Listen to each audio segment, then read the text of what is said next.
All right. Thanks this morning. Looks like we'll sort of kick off now. Most people are sort of coming on. We've still got a few stragglers, but typically with these sorts of webinars, people come on at all sorts of times. So we'll kick off. Just wanted to quickly give you a bit of a rundown on what we're going to do today. I've got a very short presentation just so at least you can see sort of what we're after, what we're up about.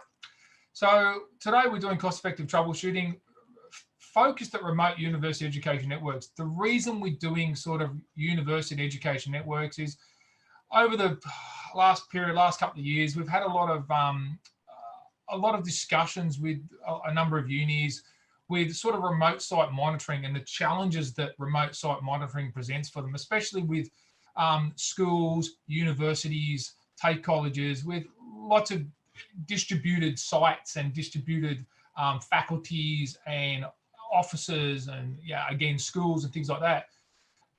Centralized monitoring is always difficult to monitor out, not only to the edge, but like once you go inside that site. So the only way to really get that is you either have to have some probes on the inside of the network feeding back centrally, or someone's got to do some remote triage for you. And generally what happens is if something's seen centrally that there's a problem out of the site, it usually requires someone to get out there, start looking at packet captures, start trying to work out where things are going and what they need to do. So I guess what we're trying to do is give people an understanding of there are ways of troubleshooting these sorts of environments in a cost-effective manner without having to deploy engineers to go out with laptops and Wireshark and things like that. Wireshark's a great tool. Laptops are good for doing troubleshooting. But when you start to push towards 1 gig and 10 gig and you're trying to do line rate monitoring, you don't want to drop packets, Wireshark tends to struggle. I mean, a laptop NIC will do maybe 600-700 meg before it starts dropping packets, and Wireshark won't see that. I mean, you'll drop packets and you'll have no idea. So we're going to try and look at a couple of ways to do this easily and really without having to go and deep dive for packets. I mean, not everyone's packet junkie, so I'm the same. I try and stay away from packets as much as I can if you don't have to. So we'll get into it. So the agenda for today, we're sort of going to look at understanding spurious remote traffic patterns. So we're going to investigate users causing issues on the network. Now, in some of the examples you'll see, this is taken from actually a remote site, that remote site being a COVID stronghold, which is my home office. But there's 46 or 43 users or 43 devices on my network, pretty much split between wireless and wired. And there's lots of things going on, understand, especially with homeschooling and things like that at the moment. So, which has just passed. So you'll see that there are things that can cause problems. So what we want to do is we want to look at, just some interesting traffic patterns that we see, wondering what that is, and then trying to work backwards and work out where that comes from or what actually it is. The second one is, which is a really important, is understanding site latencies and their impact. So one of the key things that we've had with a number of clients over the years is, how do I know my latency out of the site coming in? Okay, from centrally monitoring, you can look at the latency maybe of an application coming in from a remote user. But what you can't see is what's going on actually in that remote site. If you want to look in front of a switch and on front of a router on the other side of a router, is the router or is a firewall or a load balancer on a remote site causing delay that's actually nothing to do with the client, nothing to do with application, and maybe nothing to do with the network in the middle, be it a private network or being a carrier grade network. So we're going to look at both hops, or looking at multiple hops, and then sort of trying to work out how we can see whether it's application or network. And then we can also compare to other users, so determining, is it just for that user, is it just for that application, or is it actually across the board? Then the third one, we're just going to go into some TCP problems, trying to get into zero windows and have a look at retransmissions, and just try and get into those things quickly. I mean, you can capture packets and packets of data and then do a quick zero window check on packet captures, but sometimes you want to see it contextually and see whether it matters. And generally, the first two of these areas, we're actually going to look at and we're not going to look at packets at all. The third one, we will actually go and have a look at the packets because that's, it's interesting to see. But the first ones, we don't really need to go and see packets. So, and then maybe if we got some time, just a couple of bits of weird DNS stuff that I saw just the other day, and you know how you can do it for DNS. So the topology that you see here is we've got a couple of APs going through a PoE switch, through a Cisco 3750, through to a gateway, then through to a router modem, which is actually in my home office, into the NBM black box, and then the internet, which is sort of represented in this single icon there. We're then going to tap. I'm actually tapping across the trunk from the 3750 to the gateway, and I'm also tapping from the modem out to the NBM cable modem. So what I want to see is I want to see what impact are my devices causing, and you know, is there any delay? Is there any problems? And this is all going back into an IOTA 1G. There's 2 ports on that. So I could have put this into, actually, this is actually going through, these tap points are going through an aggregator as well. So I've deliberately put them into two different ports. But if you had 2 ports going into an aggregator, you can put it into just into 1 port. But for the sake of the exercise, the example is fairly accurate. And then what we're actually going to be using today. So we're using an IOTA 1G from Profitat. It's got 1 terabyte of onboard storage. They've got integrated dashboards, which we're going to use extensively. That's what's going to give us the information. And because it is a very, very good remote device, it's got some very cool remote access. So you can either connect it to a network via management and remote in if you're on the same network, or there's actually an inbuilt 0-tier. So it's like a secure tunnel that you can tunnel into this from a remote perspective and get in to have a look at data as well. So we're going to do that. There is a 10 gig version available. We're only using the 1 gig at the moment. And then we're going to do some packet analysis using Capsa from Colosoft. This is really a bit of like a Wireshark on steroids. It does a lot more than just giving packets. It actually gets in and gives you some TCP connectivity. It looks at problems. It looks at some diagnosis. It gives you a bit of expert analysis. Both of these sort of fall under the line of cost effective, and we'll talk about that a little bit later. So I'm going to switch over now. So switch over to the IOTA dashboard. Now, IOTA, as you can see, it's just basically a web URL. I've actually just got this set up as my DNS server as IOTA 1G. But when I first jump on, this is the home dashboard. It's just looking at generally traffic coming in and coming out. As you'll see, I've got the last 3 hours of traffic. I've actually zoomed my screen in just so you can see some of the finer details. Usually I can see this all on one screen, so apologies for scrolling backwards and forwards, but you'll actually see where we're going from here. Essentially, just to really look at it, there is a data vault, which is the guts of what IOTA is all about. And what this does is this grabs all my files and stores it in 30-second increments. And those 30-second increments is what happens, is how it stores data to the hard drive, and it then indexes all those files that present this data in a simple to use dashboard. So it means that you're not diving into the packets, you're actually going to the dashboard where all the packets are actually indexed and presented to you in a full view. So I could go back, you know, 6 hours, 12 hours, whatever the case might be, and all that's doing is that's taking 30-second chunks of packets that are actually stored on the data into a meaningful display of on the dashboard. So what we're going to do is there's a couple of those 3 examples. So we're going to start with spurious data.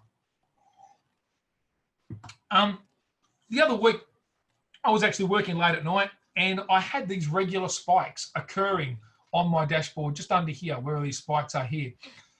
And they were so pronounced because there was not much going on. I was sort of really confused what it was.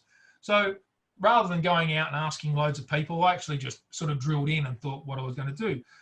So in remote environments, these type of events sort of can impact users unknowingly. And of course, centralized monitoring can't always see what's going on behind the edge router or behind the switch or behind the firewall.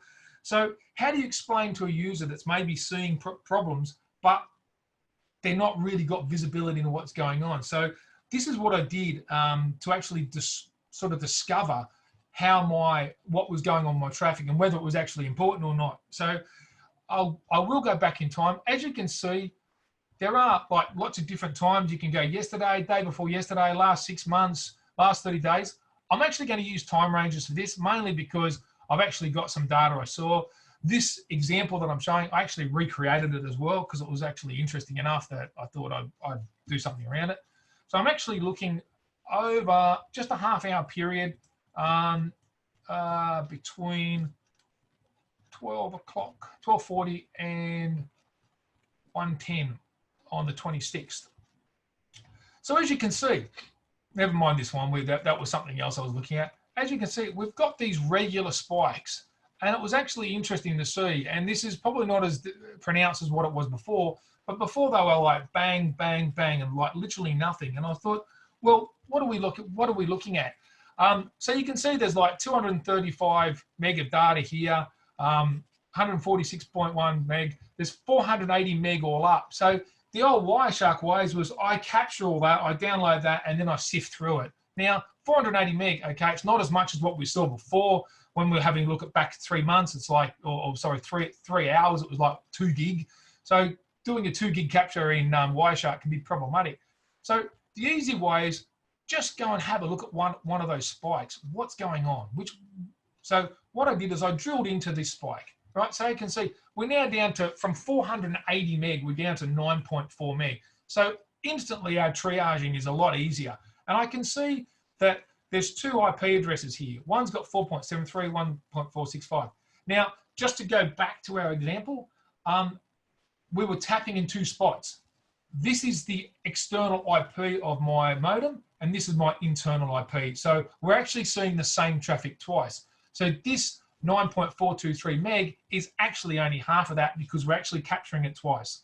But it's really good for multi-hop to understand. You just got to be aware of that when you're doing, especially when you're doing multi-hop analysis, you've got to understand you're seeing the same traffic multiple times.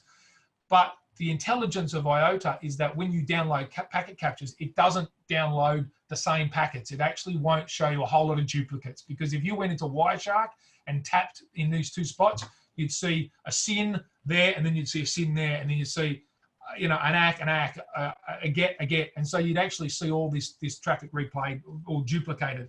So what we're going to do is we're going to actually filter on that user, and then we'll see that the main server in the conversation is this one here. These ones are a bit of multicast. This one is the main thing. So we're actually going to filter in and have a look at what's going on. Now we're actually down to 4.65. So what we're going to do is I'm sort of bouncing over around a couple of screens just to show you that what we can do now that we've got our filter set and now that we've got our time zone set, we can actually go around to different views, keeping the same context in terms of filters and time zones. I mean, if we swap screens, we don't lose all our filters, we don't lose all our time periods and things like that. So it makes troubleshooting really easy. So what we can do is we can actually go into application latency, and we can see that, sure enough, this client is looking at YouTube. Now, this client is actually my iPad. Yes, I was on YouTube and I was playing videos. The actual example was my son was actually watching a whole lot of YouTube videos, and it's just the way, obviously the way YouTube works. But I didn't know that, and so we were sort of trying to work out where the problem was. So what we've done is we've actually looked at average. Now, average latency, max latency for the application is good, but we instantly know that it's a YouTube app, so which is pretty easy. I mean, if it's a HTTP, if it's SSL, we'll put it up there. If it's IMAP, we'll see it as well. So what I'm going to do is I'm actually going to go over and have a look at our hosts. Again, we're keeping the same context. Now I can see that that's my iPad, that's my server IP. It's actually going back to my service provider, which is TPG, which happens to be which happens to be in Australia here. So it's actually hosting or serving that locally. So interesting to know, we're not going overseas at this moment or anywhere else. So what I can do is I can then go into the flow, and that flow is just going to look at, because we're still looking at just this, 5404, we're looking at 2 seconds worth of data. So over 2 seconds, we've done 4 meg. So basically, 2 seconds we've done bit over 4 meg. 1 second we're probably doing a bit over 2 meg. So, so about 16 megabits a second for that sort of data. So what's the really cool thing here is the way IOTA indexes all the traffic is when it sees a flow, it actually puts a hash to it. So you can then say, right, what we're going to do is we're going to filter on that hash. So now we've got a source, a destination, and a flow hash. So that's just specific to that application and that particular flow. So what that means now is that we can then go back, maybe zoom our window back out to our custom time, which was originally 1240 to 1310.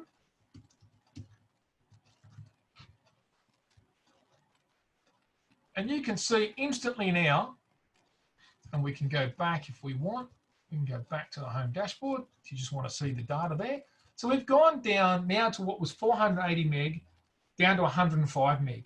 So we can see that this is purely related to that application on YouTube. And this is the way that YouTube grabs data, 1253, 1253.30. So every 30 seconds, YouTube goes out, grabs a chunk, brings it down, stores it. Now, of course, with my network, I've got enough overhead to cater for that. But if this was a remote site, maybe behind not a NBN link, but behind a slower link, someone's out there or multiple people are out there using YouTube. I mean, that could impact other users significantly. So, you can actually, we could, realistically go back into, dashboard and we could filter out, say, the server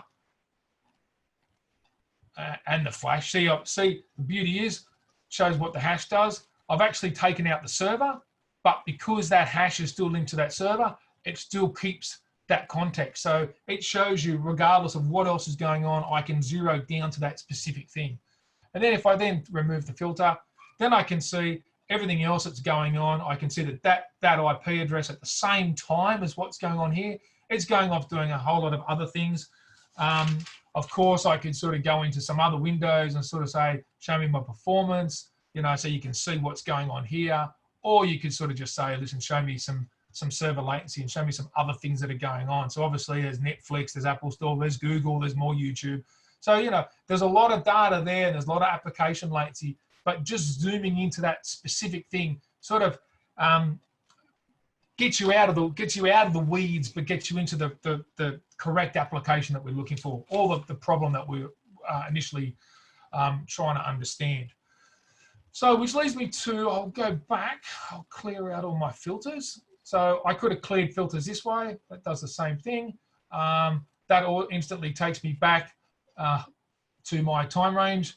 So I'm back to 1240 to 1310. This time I'm actually going to change my time. I actually want to go out a little bit further to 1340. I'll go back to my dashboard. Home dashboard is not a bad place to start. You get a pretty good understanding. So as you can see, I've got 1.76 gig worth of traffic. So, I had a complaint from a user.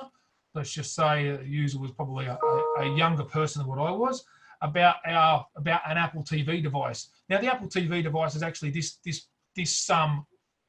IP here, but it was around this time frame. And so what I was going to do, rather than click on this and just drill in straight to the IP, they did say that it was around 1:30. It got really problematic. So what I'm going to do is I'm actually going to zoom into this bit anyway, and then I can zoom into that more.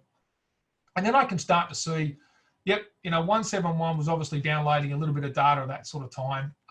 So what I'm going to do is I'm actually going to have a look what's going on, but I'm going to go over to my application latency and have a look at my 171 here.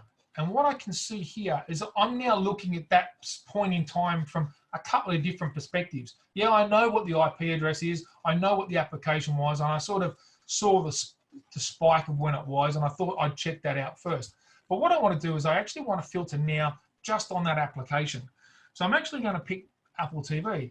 So now you'll see that I've got two addresses here that register for Apple TV or the HTTP Apple, which is actually my Apple TV going through my gateway. But the example here I want to show is, and the reason I've done it that way is because I want to have a look at both those IPs. If I filtered out just the 171, I would actually lose the visibility of what I'm seeing from the gateway perspective. I want to keep the gateway relevant to my troubleshooting. So what I've done is I've actually gone in and just said, give me the protocol name, give me Apple, see what goes on. So as you can see, even the application latency, average latency for the application is 23.89 milliseconds and 7.71 from the gateway perspective. So across 2 hops, I've got about 16 milliseconds, or 16.18 if you want to be exact, of milliseconds of average latency. So per hop, I've got about 8 milliseconds of application latency, not network latency, not one packet to the other, but from an application perspective. So what we want to do is we want to actually, let's have a look at what the performance is like. So what we've got is, you'll see over on this side, there's a performance overview and a performance overview PlexNet. What I've done is I've taken the standard performance overview and modified the dashboard. Now, the only thing I've done with the dashboard is I've actually added in application versus network latency. So I can actually see the difference between the application and the network. As you can see, there's a legend down here.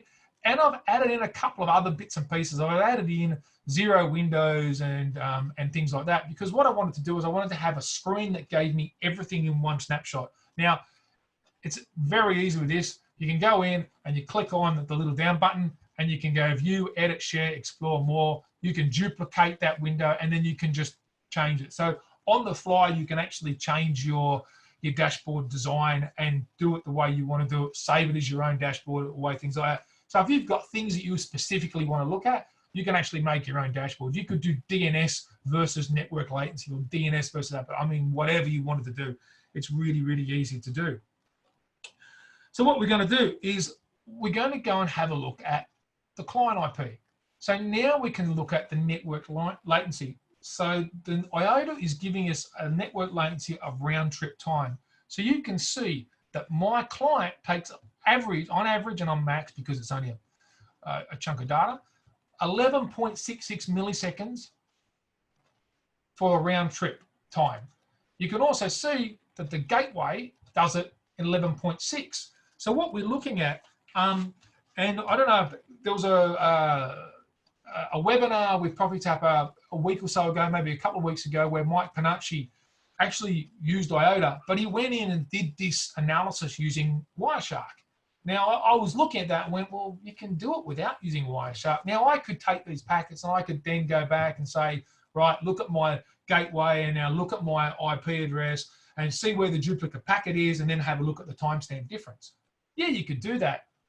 It's a lot easier without packets, just to say, right, let's have a look at my gateway, let's have a look at my client, and let's have a look at the difference. Okay, if I zoom that window out, then the average and the max are going to change. So really to understand it, on a per second or per couple of second basis, you really want to zoom in to give you some good understanding, and then maybe pick a couple other spots. But for the sake of doing this, you can see that the average round trip time is 60 microseconds. So 60 microseconds from my network to the other side, which is across 2 devices. So if you sort of assume that maybe the round trip is divided by half, say it's a totally synchronous network, then I'm getting about 30 seconds like latency each way.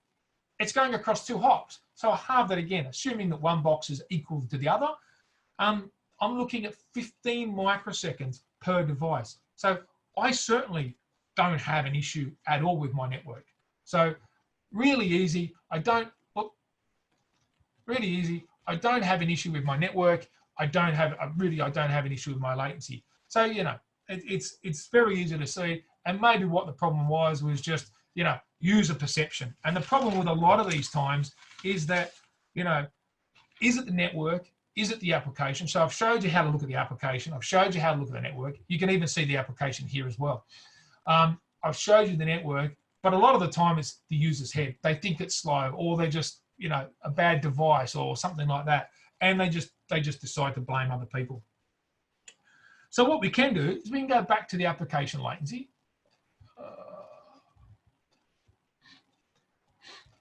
let's just go back to the user experience and application latency. And what we can do is I can then say, well, let's zoom out just to have a look. We can zoom, we can go back into our normal custom time zone. Let's just pick 20 minutes.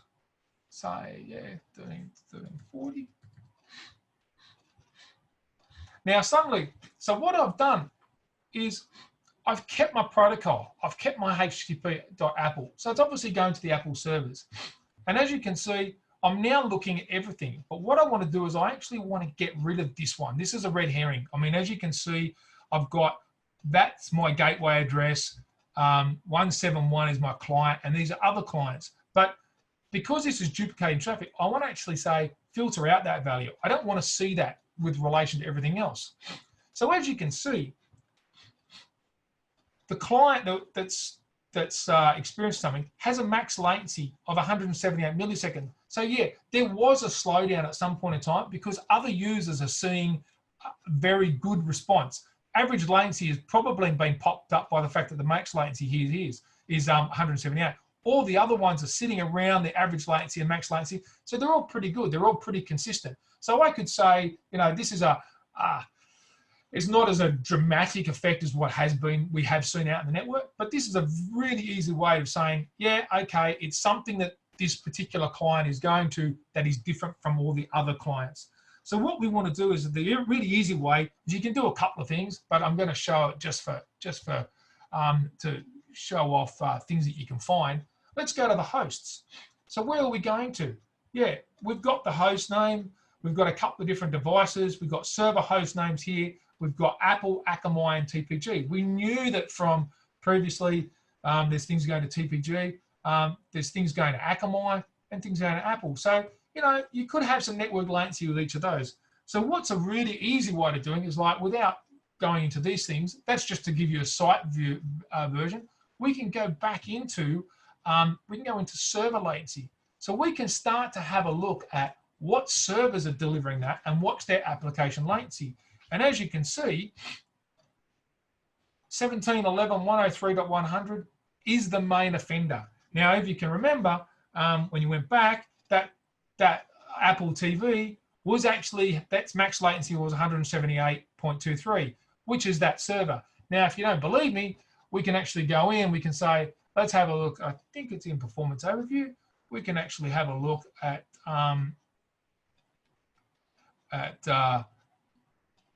that client IP. Yeah, and that's the server there. So yeah, and that's the server IP there, which is giving me the most data. So very quickly, we've actually confirmed what we found. So we've actually found that, yeah, it was a server problem. It wasn't a network problem. It wasn't an application per se problem. It was just one specific server that was giving that delay. So really, really, really easy way of just going in and having a look at what's going on. So the final bit of example here is go back into a custom time range. Going to go back yesterday, just for some examples. And we're going to look at a bigger window this time. Going to look at 820 to 1410. Okay, not very interesting because I've got a whole lot of filters up here. I'm just going to clear those filters. And I will go back to my dashboard quickly, but I don't want to stay there. So 820 to 14. So as you can see, I got a lot of traffic. So if I'm trying to, you know, look for problems in the network, or say we've been told that there's network problems, the network's running slow. I mean, everyone gets that everyone gets that old chestnut is the network's slow, there's a problem. And so it comes down to network engineers to work out what they're going to do. The problem with zero windows and retransmissions is that zero windows are either associated with client problems or server problems. I mean, they're very easy to find. You can get trace files and go, yep, there's a client problem or there's a server problem. You can go from there. Retransmissions tend to point towards network problems. But it can also be, you know, a server hooked up or things like that. So trying to understand that sort of stuff from a remote site, you actually want to get into that remote site. You don't want to be outside. You want to sort of see what's going on inside that remote site sometimes to give you a bit more information what's going on. So really, really useful. And especially you don't want to have to send an engineer out to try and find this stuff at times, because most of the time what happens is that the problem goes away as soon as a person turns up. I mean, it's like you get a squeaky noise from your car, take it to a mechanic, and sure enough, as soon as you get it there, no squeaky noise. Mechanic thinks you're, overreacting, and then you go back, and then as soon as enough on the way back, you squeaky wheel again or squeaky noise, and you're sort of stuck in this problem. So you really want to have something that's out in the network and just capturing data for a long period of time, and then be able to triage and go back and find bits and pieces here and there. So what we're going to do is we're going to go to the performance overview again, because performance overview's got a really cool set of data. What you can do is you can get some really busy sort of data here. As you can see, we're looking at a lot of traffic at the moment. We've got almost a whole day, or pretty much 8 to 4, so 8 to 2. So we've got a nice sort of 6-hour window. We've got a lot of things going on here, application versus network latency. We can see that, very busy graph. Lots of network latency, lots of application latency. You might look at some of this and go, my God, what's going on in your network? Well, I could sit here and try and troubleshoot this all day and things like that, but there's other things that I've sort of got to do. But one of the things I sort of wanted to try and zero in on, sorry, no pun intended, was zero windows. So we can see that out of all this stuff, we really only have a few number of zero windows. And we're sort of saying, why have we got zero windows? So you can see that I've done zero windows by application. I've got zero windows server, zero windows client. So these conversations are seeing this information here. So what we're going to do is we'll filter down on the max zero windows here. And so we get a whole different view. Just by filtering out one server window, we can actually start to get a bit of an understanding of what's going on. So what we can do is then we can actually say, well, let's filter on this IP. Remember, this is our gateway. This is our, whoops, sorry, downloaded the packet by accident. This is our gateway. This is our server. We know that zero windows come from a client. So if a client initiates a zero window, the gateway is going to see a zero window as well. So we know that there's a zero window, so we don't really need to see the gateway as well. So what we'll do is we'll filter on this IP and source as well. So now we've got a very specific bit of data. And if I went back to, in that time zone, if I went back to looking at that point in time, I'd probably see whatever the data is. We can quickly have a look at the dashboard. We can see there's only 3 meg. So there's not a lot going on, but the zero windows, obviously, there's not a lot of stuff happening. So we can sort of go back and say, right, well, let's look at the TCP troubleshooting area, which is another good little debug tool. So TCP troubleshooting is a default dashboard with IOTA. TCP troubleshooting with zero windows is something that I've added. I just wanted to have all my TCP stuff all together. So as you can see, we're only really looking at this bit of information. Server congestion, yeah, we've got some zero windowing events here. You can see round trip time back to the servers. You can see my round trip time per client. I can see my TCP ports in use. I can see my retransmissions. So there's a few retransmissions there as well. Lost packets, of course, I can see a few lost packets. But there's my out of order packets as well. So we can open up these windows, a few out of orders. But generally,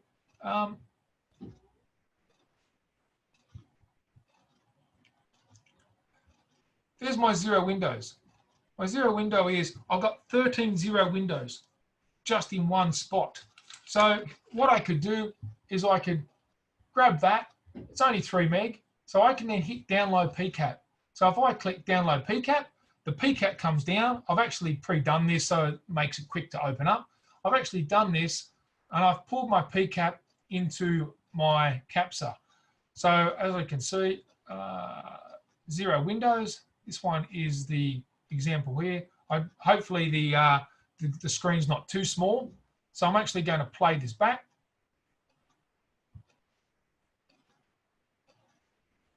So I can see out of those conversations, that was my user.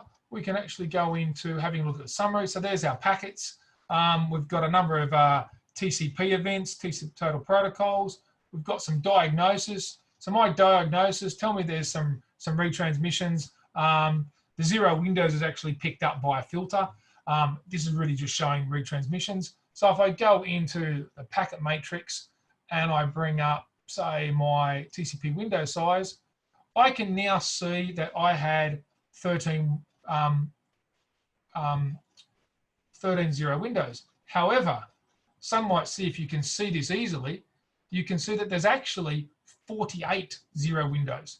So the difference being, why is there 48 in the packet capture? Why is there 13? As you can see, 13 0 windows. Well, what I've actually found is that the way IOTA looks at 0 windows, it looks at it as part of an acknowledgement or something that's part of the handshake or part of the request mechanisms through TCP. What it doesn't look at is it doesn't look at resets and resets with 0 windows. Neither does Wireshark. So if I bring this into Wireshark and I do a TCP analysis window 0 underscore window size, I think it is from memory, it won't give me my resets either. It'll give me just my ACK. So this ACK to this ACK is actually, there's actually 13 of them. You know, you can count them if you want, but there's 13 of them. But the rest are all resets. So whilst the reset is technically not causing problems, it's actually not the correct way of terminating a session. It shouldn't be sending a reset with a 0 window back. So something's a bit different. And this is actually an iPhone, this is iOS. That 230 is actually my iPhone. So whatever the way iOS is working, it's sort of doing something that's not quite right. But really, really easy way of picking up window sizing. And then what we can do is, now that we've got those 0 windows, we can start maybe investigating a little bit more.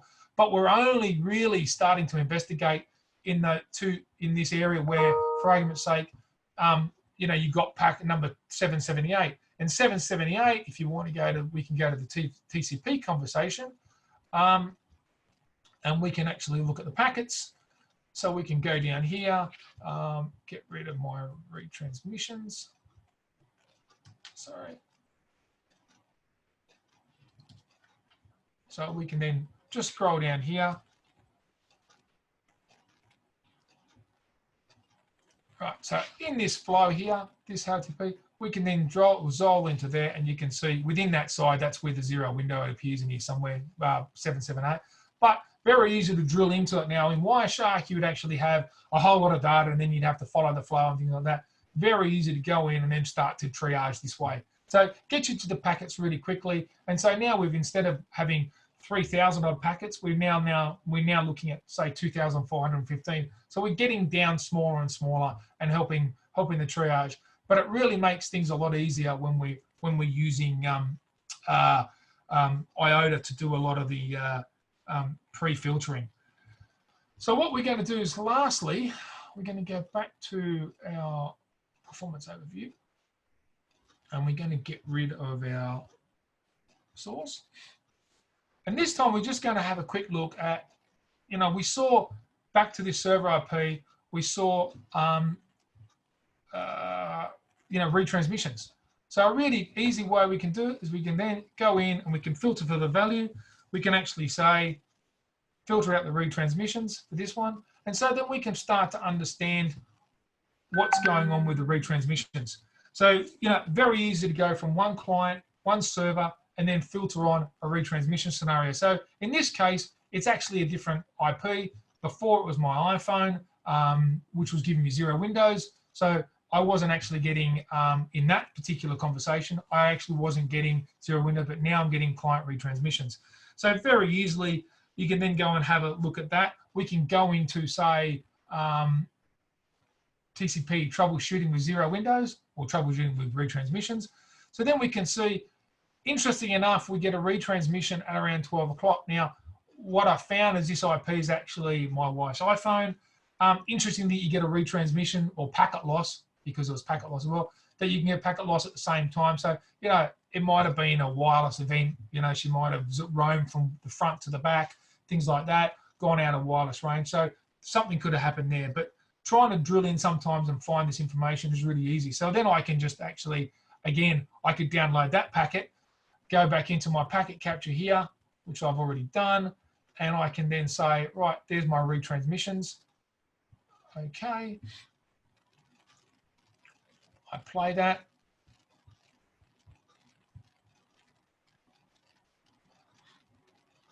And I've only got 129 packets. I can go in there, change to my TCP analysis retransmission, and there I can instantly see I've got 3 retransmissions. I can see that it's coming from the local source, and then one's coming from Apple. So really, you know, there's obviously a network problem somewhere out there. It wasn't on my side. We weren't seeing lost packets. The lost packets weren't being there. So it's obviously coming from the other side. Something has sent one back. It's been lost. So it's tried again. We've tried to send something out. It's been lost. So we've tried again and it's come back. So out of our control. But, you know, if we had lost packets on that as well, that was related to the internal IP addresses, then we can start looking at. So we can see that it's actually out of our network, not our fault. So if you're in a remote site, then you'd start to look at, well, it's not the remote site, it's nothing in there. We've now got to look at what's in the hops between the remote site and say the other site or the destination or the server farm or wherever the case may be. So at least it starts to give you maybe a little bit more visibility into where you can start to see where things are going. We're pretty much done. The only thing I wanted to say is, you know, DNS is always an issue.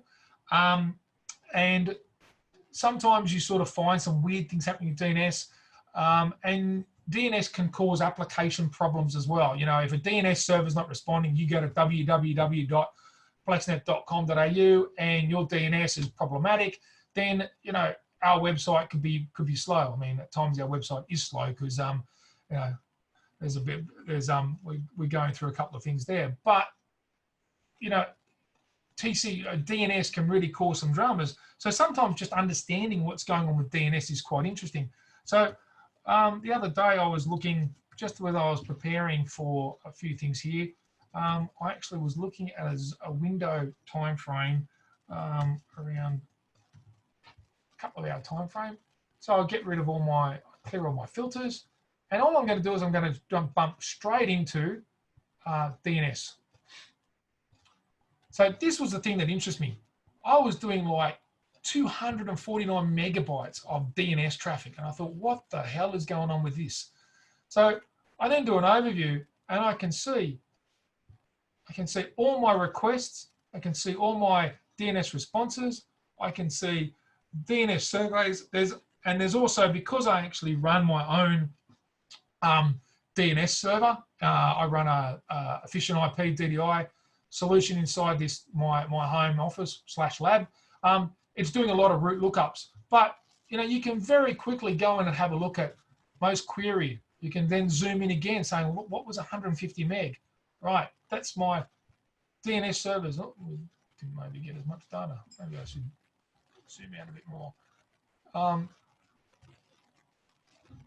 That's a bit better. So we can actually see, I actually didn't pick the whole time window. So there we can see what's going on in terms of the DNS server, who's the top DNS server, all the other requirements, all the other requests, and the reply codes and things like that. So you can drill in a lot more just to look for any DNS issues. So that's pretty much it. I mean, I didn't want to spend too much time doing that. So I guess we just go into if there's sort of any questions. And also on the panel, I should have actually mentioned, on the panel we've got Sergio and Artie. Sergio is my business partner from PlexNet. Artie's from ProfiTap. So I don't know if there's any questions, guys. Wasn't there just a slide to explain the benefits, Dom, or just why IOTA is so important? Yep. Okay. So basically going back to here. So what does cost effective mean? You know, cost effective can mean a number of different things. Cost effective can mean mean time to resolution. I mean, if you have to go out and roll out, get a Wireshark guru to go through megabytes or gigabytes worth of packet capture, that can take a long time. So something like you know, a small capture device that can actually give you back in time features and help you get to mean time to resolution quickly. Now, my examples were fairly straightforward. They weren't overly troublesome. The problem is that if I was trying to find the effect of YouTube traffic on my network through Wireshark, I mean, it would be a hell of a time, because it's all UDP. I'm trying to follow I can't do TCP follow the flow. It makes things easy. So being able to go back in time and able to find that mean time to resolution quickly. I mean, I found this in about 5 minutes, and then I went out, I found out what it is. I went out to my son and said, hey, were you watching? He goes, yeah, I did it for about this time. Bang, there you go, there's your question. Not having to have to download and search through large PCAPs. I mean, that makes things incredibly easy. I mean, you don't want to get to the PCAP if you don't have to. I mean, if you can get to 99% of your problem resolution without going to a PCAP, hey, you're a winner, because going to PCAPs mean you then have to start getting into the weeds. Now, sometimes you have to. I mean, if you're trying to look for retransmissions, if you're trying to look at the direction of retransmissions, if you're trying to look at what device is doing the zero windows and where are the zero windows appearing, are they all appearing at the same time? Are they spread around the place? If they're all at the same time, then you certainly know that it's a device problem or a server problem. If they're sporadic, it's a bit harder to sort of ping that down, and that just happens. But also getting to a usable problem quickly. Secondly, cost of remote deployment versus cost of dispatch engineer. I mean, if you've got to go out to, especially in these university campuses, especially in schools, like, you know, we deal with Department of Education and a number of different unis. I mean, there is schools and unis all over the place, and not all of them are in the capital city. So, you know, I know there's universities in Victoria and University of New South Wales and Queensland that have different campuses all around the place. So how do you get to a campus quickly? Well, what you can do is it's cost of a remote deployment versus the cost of the engineer. Do you ship an engineer out there with a laptop, hoping that at that point in time they're going to capture the data? Or would it be easy just to ship a small device out into the field? You just put in the post or put in a courier, send it out. There's a button on the side which you can start capturing. So realistically, the only intimate knowledge that a person out on site needs to do is to get a span port or a tap port out of the network, plug it in, and then hit a button. And then you can then centrally manage that across multiple units, even if you want to. So someone sitting at a centralized site can go out and pull up 3 or 4 different sites that may be having issues and look at them all really easily and getting to that problem quicker. And of course, hardware, software that won't cost the earth. I think gone are the days where, you know, we were selling $150,000 analyzers here, there, and everywhere. I mean, they have their place. They've got deep packet inspection. They've got huge storage. They've got high speed. So they have their place. But I mean, in sort of a university or an education area, or even an enterprise that has a lot of remote sites, deploying big boxes like that is not scalable, and it's very hard. So you want to look for hardware, software solutions that are cheap or that are inexpensive. I mean, Wireshark is the cheapest of cheapest. It's free, but it doesn't always save you time. So, you know, there is a difference between cheap and then paying some money for something that's going to save you a lot of time, a lot of headache. So that's effectively we're done. So we pretty much got 5 minutes for questions, and then we can call it quits. Dom, there is another question. I think you've already answered it just now, but one of the attendees is asking about your experience with network performance monitoring tools and why you wouldn't deploy a probe, for example, to replace this. I think you already touched on it, but if you don't mind. So why wouldn't deploy what? A probe. Oh, so I think the main thing is we've dealt with probe-based solutions, and we still deal with probe-based solutions. I mean, don't get me wrong, probe-based solutions will give you a lot of visibility. It's just that with probe-based solutions, you usually have a central management system. You usually have a large database store, and it's not easily deployable, especially if you start looking at multiple campuses or multiple schools or multiple sites. I mean, schools, I mean, what is that? 2,000. I can't even remember the number of schools. I think, Sergio, you might know the number of schools we've got in New South Wales, but it's in the thousands. So it's just not cost effective to put a probe in every single school. Even in some universities, you're trying to work out a problem in a campus. You can't put a probe in every single campus office, on the off chance that there's a problem. I mean, centralized monitoring tools will look at application deployment going out, but sometimes when a centralized tool will show a problem at a remote site, that's when you've got to triage that remote site. So it's a little bit more ad hoc. And I think that's the difference there, Artie, I think, or whoever the question was. It's you need to look at more ad hoc troubleshooting, and not being as expensive as what the probe systems can come up to. Great. There's another yes, Dom, question. there were about, sorry, yes, that's just butting in here. There were about 2,100 schools. When the guys looked at the budgets of putting out stuff in 2,100 schools, you can imagine that was astronomical. So, and it's not to say they will or won't go for iota, but it's a consideration because, as you say, when the school thing starts having problems, they can just quickly ship it out, get somebody just to plug it in and press the button. You don't need expertise on site. And then from a central position, they can get in and start troubleshooting.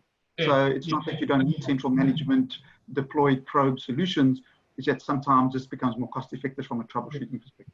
And we've had the same experience with some of the universities as well, and as well as enterprise customers. I mean, I guess we've concentrated on the school university type of mantra, but I mean, anybody with a remote site, hey, I'm in a house, work from home scenarios. I mean, it's a little bit overkill sending out that sort of stuff to work from home, but if it's the CEO trying to work from home, maybe that's you got to do it.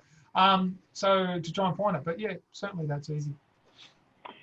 There's another question about the storage capability of iota. I can answer the question. The question is specifically around 1 terabyte these days might not be sufficient, and what other options do they have? And the answer to that is in our next release of iota, we're actually introducing the capability of an external storage. So in theory, you're not going to be limited to any size, obviously, only that of the hardware that you're using.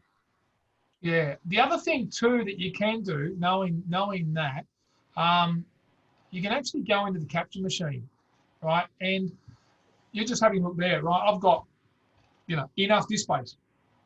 But what you can do is you can actually have files older than a certain amount of time that can be deleted.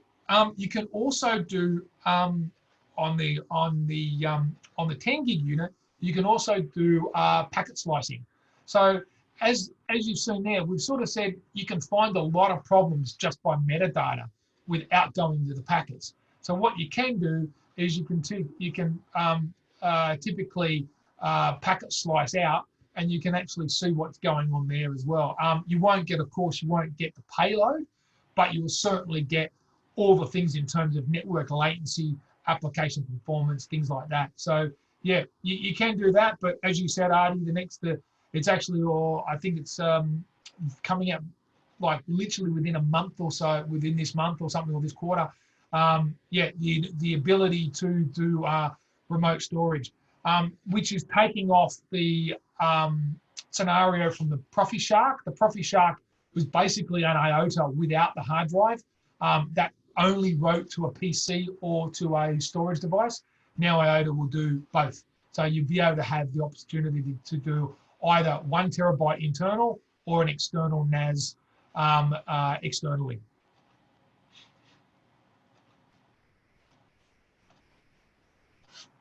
Okay. So if we don't have any more questions, we can, how about that? What is it? No, there's no further questions. 2 minutes too. I think we've tried this before. Okay. Hopefully everybody's enjoyed what they've seen, and yeah, we'll catch you later. Okay, cheers. Thanks very much, Dom. Thanks very much, everyone, for attending.